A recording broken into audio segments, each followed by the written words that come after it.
Your Excellency, the Deputy President of the Republic of Kenya, Professor Kindiki, all protocols observed.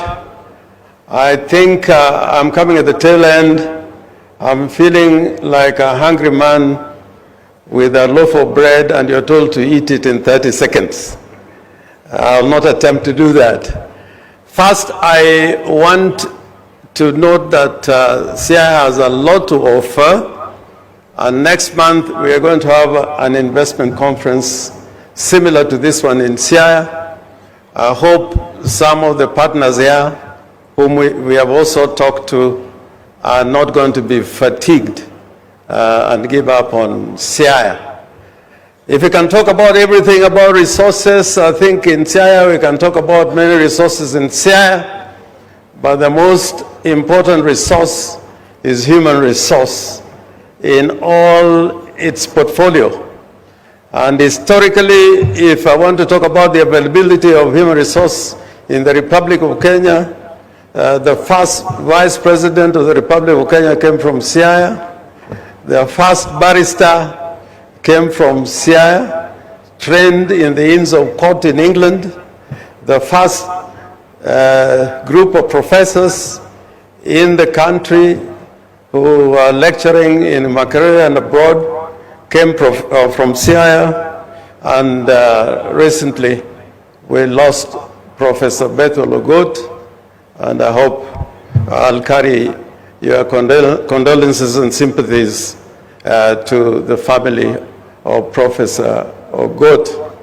Now, I just want to note as a preamble that I'm very happy about some intervention the national government has undertaken together with the county, and I like the integrated approach. Like recently, we had a multi-ministerial delegation from Interior, from MITI, that's the investment ministry, from roads and communications. We had people from Kenya Shipyard talking about investing in the same place so that it is done in a planned manner. And that is about the port of, we are trying to build in Usenge. But more relevant to what we are discussing today, I wanted to say this. I think, having listened particularly to what Senior Oparanya said, we should, in an investment conference, address the issue why we are not attracting as many investors as we wish. And investment conferences have taken place. When I was first elected in Parliament, we had an investment conference for Nyanza, presided over by Jaramogi Oginga Odinga. So it has been an ongoing conversation. One of the things that we learned when we had recently the investment conference hosted by Governor Nyong'o and sponsored by the Afrexim Bank. And we were talking about how investors can come directly to counties. And we found out there were so many roadblocks to an investor who wants, let's say, come to Siaya. We need to look at the legal framework to make sure that an investor who wants to invest in a county like Siaya can come there directly without legal hurdles. And I want to give a practical example of this. I was in a conference in Cairo where we were talking about urban and municipal development. And many delegations were going to Afrexim Bank signing deals. But we were busy at the conference talking about what we must do. And when we addressed the issue why that was happening, they said we should address the legal framework that makes it possible for investors to come directly to counties. For example, if you wanted to go into a private-public partnership under the current framework, you cannot succeed in 5 years. You cannot succeed in 5 years. And it has not been done. The counties that have tried have not succeeded. So I think we need to look at that framework.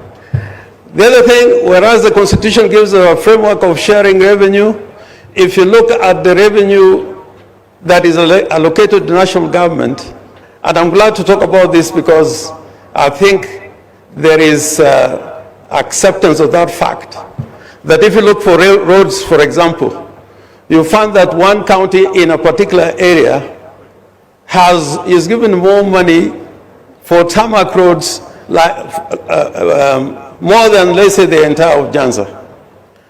With that type of situation, it will be very hard for this region to move ahead.